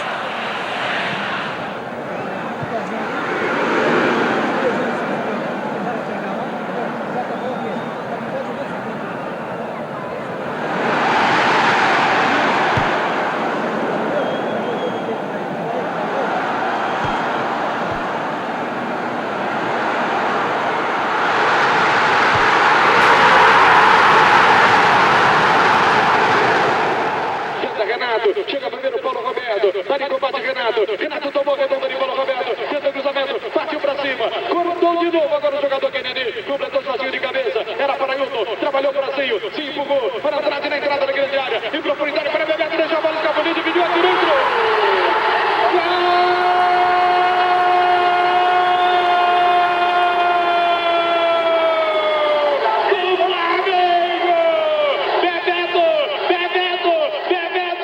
O lance do gol foi uma jogada linda, cara. Uma jogada só todo mundo dando um toque na bola, né? Então essa bola passa pelo Jorginho, que vai no Ailton, se não me engano, o Ailton toca pra mim e eu já empurro pro Andrade. Tive a felicidade de ter um jogador com a inteligência do Bebeto, né? Eu tinha jogado com o Andrade, que pô, eu falava sempre o velho, chamo ele, velho, joga, pode jogar em cima que eu viro rápido. Que eu giro rápido, né? E eu não dava outra. Eu tinha feito vários gols assim com o Andrade jogando em cima e eu girando. O zagueiro não tá esperando, né? Ele pensou junto comigo. Ele já sabia que eu ia enfiar aquela bola ali. Comemorar o gol com ele, né? Pô, ele veio e me abraçou logo, pô, depois veio Renato. Então, me marcou muito, cara. Parte em bloco o time do Flamengo. Olha o Leandro correndo aqui pela direita. O lançamento é lá na esquerda. Zico vai com ela. Tem Renato de ponta. Jogou por entre as pernas. O toque sutil do Zico no meio da caneta do jogador do Inter. Olha o replay. Aí. Você tem uma seleção jogando junto, com todos com o pensamento voltado para a conquista. Muitos ali sendo desafiados. Dos mais velhos, que foram muito criticados, de mostrar que ainda estavam todos vivos. E os mais novos, aproveitar a oportunidade, como aproveitaram bem, se tornaram grandes e se tornaram depois os mais experientes. Era bonito jogar com o Flamengo, né, cara? Falava um time brasileiro, né, um time do Brasil aqui, se falava em Flamengo lá fora, né? Porque era a referência por ter Zico, esses grandes jogadores. Confira aí, 46. Olha o lançamento para Marildo, é perigoso. Zé Carlos sai do gol para fazer a defesa.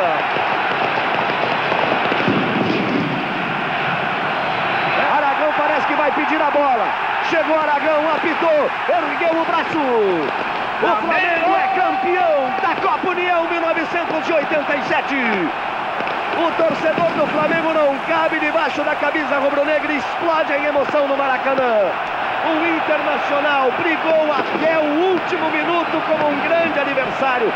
Você, torcedor do Flamengo em todo o Brasil. Você, campeão de 80, 82 e 83. Você pode botar sua alegria para fora. Pode cantar o hino do Flamengo. Pode gritar, pode fazer o que quiser. O Flamengo é campeão da Copa União. Ali se encerrava um ciclo daquele grupo que começou nos anos 80, daquele grupo de ouro. Então, eu acho que esse título veio coroar isso. E conseguimos essa Copa aqui que ninguém tira mais, né?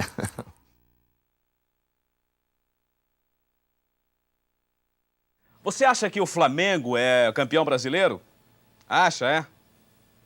Pois a CBF, na Assembleia Geral de ontem, decidiu que não. Polícia trancando a rua, faixas e cartazes nas pilastras e muitos torcedores do Flamengo na expectativa. Foi neste clima que se realizou a Assembleia Geral da CBF que, entre outros assuntos, voltou a discutir o Campeonato Brasileiro de 1987, que foi conquistado pelo Flamengo no campo, mas ainda é contestado fora das quatro linhas pelos confusos regulamentos do futebol brasileiro. A CBF põe no regulamento que exista um cruzamento entre o campeão e vice do módulo verde, Copa União, campeão e vice do módulo amarelo. E esse cruzamento é o que determinará o campeão brasileiro de 87. E os dois representantes do Brasil, que na época mandava campeão e vice para a Libertadores, na Libertadores da América. A CBF quis impor aos clubes que cruzassem, que fizessem o cruzamento. Mas o Clube dos 13 proibiu o Flamengo e o Inter, que foi o vice. Foi por isso que o Clube dos 13 se reuniu e, unanimidade, decidiu, não pode haver cruzamento. Se nós fizermos esse cruzamento, ele será ilegal. E o Flamengo não foi jogar, disse que eu não vou jogar essa partida, porque eu faço parte de um grupo político. Né? Então eu não vou jogar essa partida, e não foi jogar essa partida e recebeu todo o nosso aplauso por isso. Agora, você imagina um elenco, um elenco em Recife, em pleno verão de janeiro, desde sábado, jogadores de folga na praia de Boa Viagem. Como não chegavam a maioria desses jogadores para jogar? Tinha alguns lá que precisavam equilibrar para poder dar saída. Mas, felizmente, para nós, o Inter e o Flamengo não vieram e nós fizemos o gol do WO, que nos credenciou aí para a final em 2 jogos com o Guarani. Os jogos acabaram não se realizando, nós perdemos por VO, o Flamengo perdeu por VO e acabou dando a final entre Guarani e Sport. Ganhamos o jogo com um gol do Marco Antônio. E aí sim, porque era uma semana pré-carnaval em Recife. Você imagina como foram as comemorações. E o torcedor do Sport até hoje tem esse orgulho, né? E ele carrega isso dentro dele de ter sido campeão brasileiro. O Flamengo abdicou do título de campeão brasileiro no momento em que não quis jogar. O Flamengo é campeão brasileiro do troféu João Avelange. A Copa Brasil será decidida pelo Guarani e Sport. E os dois são os representantes brasileiros na Libertadores? Isso é lógico, pela desistência do Internacional e do Flamengo. O Flamengo é o campeão brasileiro, não tem o que discutir, o Conselho Arbitral já decidiu isso. Eles, infelizmente, continuam os mesmos incompetentes. Por 375 votos contra 104, o arbitral decidiu que o Flamengo é o campeão brasileiro, afastando a possibilidade de um torneio para apontar um campeão. A reunião foi ontem à noite e o presidente em exercício, Nabi Abichedid, disse que vai consultar o CND para saber se pode ou não homologar a decisão do Conselho, mesmo sem ter havido uma unanimidade. O que acontece? Existe um Conselho Arbitral que, para mudar qualquer regulamento, você tem que ter unanimidade. Como chega no Conselho Arbitral, os 4 clubes não dão unanimidade, ironicamente, Vasco, Fluminense, Sport e Náutico, né? O regulamento não poderia ser mudado, então tinha que ter cruzamento. O que acontece? O CND passa por cima disso, não, o Flamengo é campeão. Como o Flamengo se recusou a jogar, a CBF reconheceu, foi para o CND, e o CND, por unanimidade, votou pelo Flamengo ser campeão. O Tubino olhava muito negativamente para a cartolagem nacional e queria tentar dar pelo menos uma ajeitada no futebol. O problema é que o poder dele era limitado, né? A CBF proclamou politicamente, para não irritar, para não perder votos no Norte e Nordeste, proclamou o Sport campeão brasileiro. Como o FND era um órgão do governo, dá ao Sport o argumento para entrar na justiça contra o governo. O Sport entrou na justiça comum em Pernambuco, aí foi e conseguiu essa sentença judicial. A justiça comum não poderia servir de amparo, porque a justiça comum não é a própria para julgar, tanto é que é proibida. A FIFA proíbe que qualquer clube vá para a justiça comum.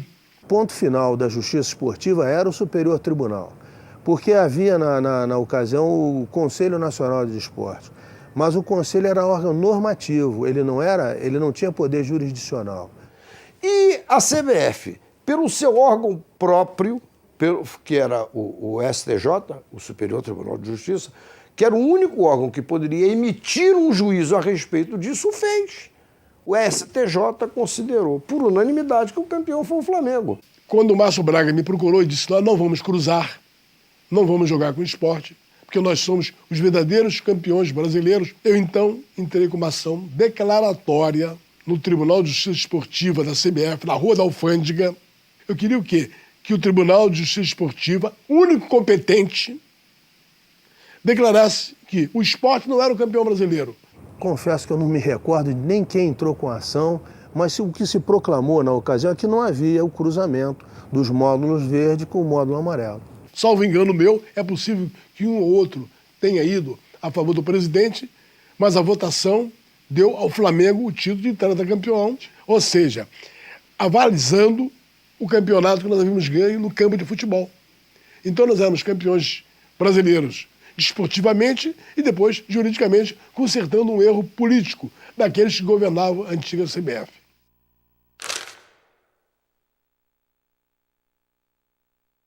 Mas aconteceram fatos que só no futebol brasileiro é possível de acontecer.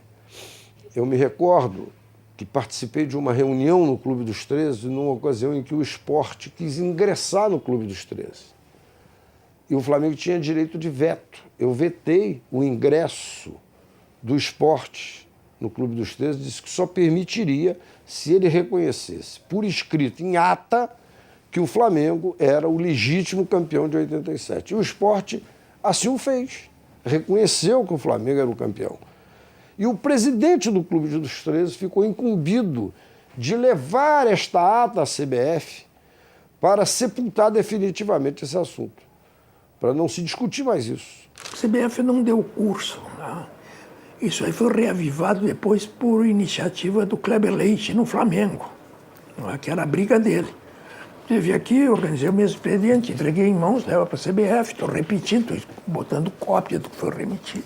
Os atuais dirigentes do Clube dos 13 decidiram enviar à CBF uma ata de uma reunião do Clube dos 13 de 98, em que Flamengo e Sport foram declarados campeões. Que é um reconhecimento unânime, inclusive do esporte, em que Flamengo e Sport são os campeões brasileiros de 87. O título do esporte não está em jogo. Está em jogo, sim, se vai dividir ou não. O Flamengo se considerava campeão, tinha a sensação que todo mundo considerava que foi campeão, então não fazia diferença, até pintar o negócio da taça das bolinhas. Pela primeira vez foi feito bastante abrangente esse levantamento e ele chegou à conclusão que necessariamente quem merece receber a taça oriunda daquele que complementa aquele campeonato de 87 é o São Paulo. Não existe isso, campeão é o Flamengo. São Paulo, se levar isso, mancha a taça, não é legítimo. Esse troféu, pela lei, é do São Paulo. Então, o Flamengo foi campeão brasileiro, foi da Copa União. Então, o Flamengo tem 5 títulos brasileiros pelo Campeonato Brasileiro e 1 pela Copa União. No dia que essa taça foi para o São Paulo, eu tinha certeza, eu escrevi isso até no dia. Eu falei assim, eu estou esperando que o São Paulo vá a público essa taça e diga: eu vou entregar para o Flamengo porque eu assinei, eu fiz o campeonato. Quando não aconteceu, eu fiquei surpreso. Eu acho que seria injusto que não ficasse com o São Paulo. A mesma coisa. Por que eu vou desejar ao Flamengo aquilo que eu desejo também ao São Paulo? A taça de bolinhas começa a ser entregue em 75 e ela é entregue, o regulamento diz que vai ser entregue até o 5º título. Quando o Flamengo é campeão em 92, ganhando do Botafogo na final, a taça de bolinhas sumiu. É óbvio que o 5º título é de 92, por isso ela desaparece. Foi entregue para a Caixa Econômica Federal. E por que ela não foi entregue para o Flamengo? Até o Júnior recebe, mas a taça em si, porque havia essa decisão judicial que não considerava 87 como título do Flamengo. E é uma decisão transitada em julgado. A CBF não podia entregar, em tese, a taça para o Flamengo, porque a taça estaria descumprindo uma decisão judicial. Aí a taça vai para o limbo. E aí acontece, São Paulo ganha 2006, 2007 e se torna pentacampeão também e fala: eu quero a taça. Por mais surreal que seja, porque em 2006 já há um regulamento com outra taça, mas eu quero aquela lá. Ele tem um valor porque ele é uma obra de arte, ele é consignado em prata, em ouro, ele tem um valor patrimonial também, né? E aí o São Paulo começa a fazer disso um projeto. Eu quero aquela taça porque eu sou o primeiro penta. Você repara que na hora que o São Paulo ganha o título, o 5º título, a camisa é pentaúnico. Não é por acaso. Quer dizer, já era uma coisa pensada. O que foi combinado tem que ser cumprido. E o que foi combinado aqui, quem ganhasse seria campeão brasileiro. Então nós fizemos uma reunião de todos de novo e votamos, e colocamos em discussão e votamos e foi aprovado. Quem for campeão do módulo verde não jogará essa partida de cruzamento. Né? Tanto que a CBF dá como campeão brasileiro de 87 o Sport Recife e para nós o campeão brasileiro foi o Flamengo. O São Paulo faz a Copa União. O Juvenal Juvencio assina o título do Flamengo. E aí depois, para vender camisa, ele cria o pentaúnico. O São Paulo, que tinha presidência do Clube dos 13 na época, começa a fazer gestões para receber a taça. E por causa de uma briga política em 2010, 2011, a CBF manda para o São Paulo a taça e o São Paulo pega a taça e pronto, a taça é minha. O presidente diz, vou me deliciar com ela e tchau, e tá lá. E, acho difícil essa taça voltar. É injustificável e acho que foi uma mancha na história do São Paulo, porque não importa quem era o presidente da época, que era o Aidar e quem era o outro, não podia fazer aquilo. Quero muito bem a Carlos Miguel Aidar, ele jamais deixou de reconhecer que o Flamengo era campeão. Mas ele deve ter problemas por ele é conselheiro do São Paulo, ele não é conselheiro do Flamengo, não é? A ironia é a seguinte, o Sport está buscando o direito dele, acho que está certo, o Flamengo também está correndo atrás do que acha. A posição do São Paulo é a única que não dá para defender, né? O São Paulo, nesse caso particular, para que o São Paulo... A minha pergunta é por que o São Paulo vai se meter nisso? Tanto faz para ele. O São Paulo é tricampeão mundial. Por que o São Paulo vai se preocupar em ser pentaúnico e comprar uma briga desnecessária? Quando houve aquilo do São Paulo, não, para o São Paulo ficar definitivamente 5 vezes campeão, que é a taça da... Nós ficamos aqui horrorizados. Aquela lá do Flamengo valeu sim. Juridicamente, ele não é hexacampeão. Moralmente, é claro que é. O Flamengo, na verdade, se afastou do São Paulo nessa guerra política por causa disso. Uma bobagem do passado. E para que o São Paulo vai pegar essa taça? Que diferença faz? Se pensar assim, que diferença faz para o São Paulo? Então, assim, na hora de ganhar glória para o seu clube, vale tudo. Né? Como torcedor do São Paulo, que eu sou, assumidamente, eu não vou deixar de cobrar o meu clube que ele tenha coerência. Você fez a Copa União, você assinou a Copa União, e em 88 você assinou no Clube dos 13 campeão do Flamengo, mantenha isso. É isto que provoca essa grande divisão no futebol brasileiro. É isto que mantém essas pessoas no poder. As decisões, as mais das vezes, elas obedecem situações circunstanciais, não é? Fatuais, não é? Esquecendo a sua história, esquecendo essas coisas, que não é muito bom. Infelizmente, as confederações vivem das divisões dos clubes. Ele resolve para um, intriga o outro, ajuda outro, intriga mais um, e com isso ele vai fazendo com que não haja harmonia. Para quê? Para nunca sair de lá. Você vai discutir a vida inteira e não vai chegar a um consenso. Houve 2 campeões. O Sport, campeão do módulo amarelo, é reconhecido pela CBF. E o Flamengo é o campeão legítimo, porque jogou o campeonato que o Brasil inteiro acompanhou, inclusive em Pernambuco. Eu acho que a grande solução seria reconhecer os 2 como campeões. Já houve muitos anos, pô. Os 2 são campeões brasileiros de 1987, acabou. Solucionava, acabava toda a briga, acabava toda brincadeira, até que acabar a brincadeira é ruim, né? A brincadeira deveria permanecer. Isso é uma coisa que tem que ser feito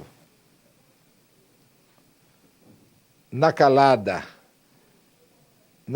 da noite. Que aí o esporte poderia se auto-vangloriar eternamente, o Flamengo mesma coisa. A CBF não vai fazer uma reflexão e decidir que o campeão também é o Flamengo. Essa reflexão, essa mudança só vai se dar como o Campeonato Carioca de 1907. Um dia, daqui a 100 anos, alguém vai olhar e dizer, não, vamos dividir. Em uma reunião hoje na sede da CBF, a entidade reconheceu, com base num parecer jurídico, que o Sport Recife e o Flamengo foram os 2 campeões brasileiros de 87. É uma passada limpa no futebol brasileiro, acho que merecido e juridicamente perfeitamente justificado pela análise que os 2 departamentos fizeram. Tinha sido tomada uma decisão respaldada até pela Justiça e nós respeitamos a decisão de qualquer pessoa, mas cabe ao esporte defender seus interesses e é isso que nós vamos fazer. Hoje o São Paulo é o único hexa e o Sport é o único campeão de 87. Mas eu acho que essa história não terminou. E acho que ela não vai terminar durante algum tempo ainda, porque vai ter umas idas e vindas ainda, de todo jeito. O Flamengo não vai abrir mão de buscar esse título. Agora seria legal perguntar para o São Paulo, onde está a taça? Onde vocês guardaram a taça? Porque é o único caso de troféu no mundo que não é exibido. Ele está lá, oculto, porque ninguém pode pegar, né? Vai que o malandro vai lá E se você conta um caso desse que aconteceu no futebol brasileiro, é difícil de em qualquer outro lugar do mundo acreditar. Eles vão alegar sempre isso, né? Que é interesse deles, entende? Mas o Flamengo ganhou os 5 títulos antes deles. Isso, o jogo passou pro Brasil todo mundo sabe disso. Puxa, foi um campeonato tão importante, tão jogado, tão disputado e tão bonito, né? Que agradou todo mundo, né? Então não tinha porquê a discussão e ficar naquela polêmica toda, né? Para quem jogou aquela competição ali, aquela Copa União, sabe que realmente aquela ali valeu e valeu muito, né? Eu, sinceramente, me sinto campeão brasileiro, mas 100%, cara.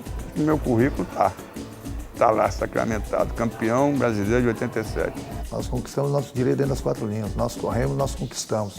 E isso ninguém vai tirar da gente. Quando a CBF questiona esse campeonato, ela está questionando um pedaço da história do Zico, do Flamengo, do futebol brasileiro. Acho que o importante é a gente, e a torcida, o clube, saber reconhecer isso. E eu acho que o resultado aconteceu dentro do campo. O que importa para nós é aqui, ó, é o Campeonato Brasileiro, é a comemoração, é aquilo que nós fizemos, são as noites de sono que nós perdemos, os tratamentos que nós fizemos, a briga que a gente teve dentro do campo, o suor deixado lá. Isso para nós é o que importa, e o que importa é para o torcedor.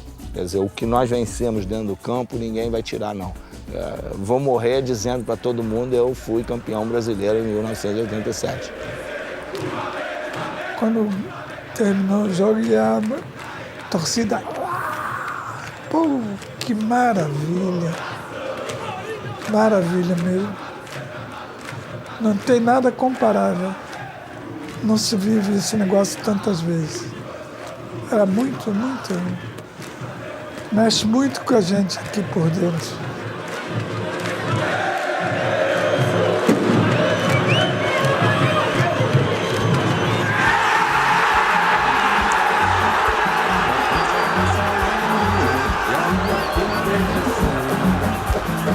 Tornou-se bem-sucedida, reconhecendo o valor, vibrava o torcedor, feliz a cada partida.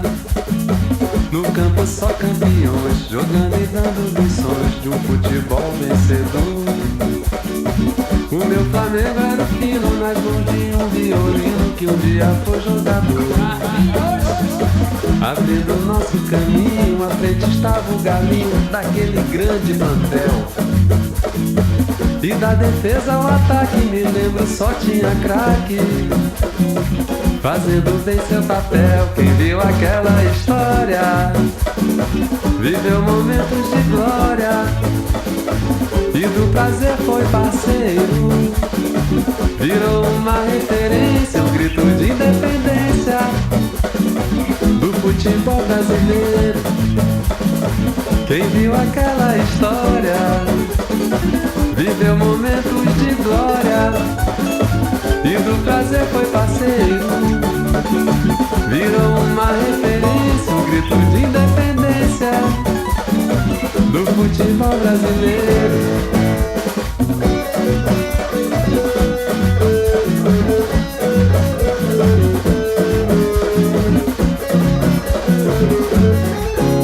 Da força fez-se a união, e aí a competição tornou-se bem sucedida. Reconhecendo o valor, vibrava o torcedor, feliz a cada partida. Da força fez-se a união, e aí a competição tornou-se bem sucedida. Reconhecendo o valor, vibrava o torcedor, feliz a cada partida. No campo só campeões, jogando e dando lições de um futebol vencedor. A gente vem realizando um bom trabalho no clube e pode ter certeza que a seleção vai pintar aí, quem sabe o tetracampeonato. Carlinhos, você quando assumiu o time no início da Copa União, você acreditava que o time poderia chegar a um ponto de entrosamento tal que vencesse a Copa União? Acreditava. Acreditava porque, medindo os valores, o meu time é o melhor. Quais são as principais virtudes desse seu time? Principais virtudes do grupo? O talento do Zico, o talento de um Andrade, o talento do Leandro, o talento do Edinho, a juventude de um Leonardo, pulmão de um Ailton, habilidade de um Zinho, a criatividade do Zico, o Renato, que ganhou tantos jogos. Bom, tem o time de cobra, o Jorginho, pelo amor de Deus, maravilhoso. E agora vem as férias, 88. Quais são os seus planos para o ano que vem, Carlinhos? Meu plano agora, o mais próximo é descansar. Depois é que eu vou pensar.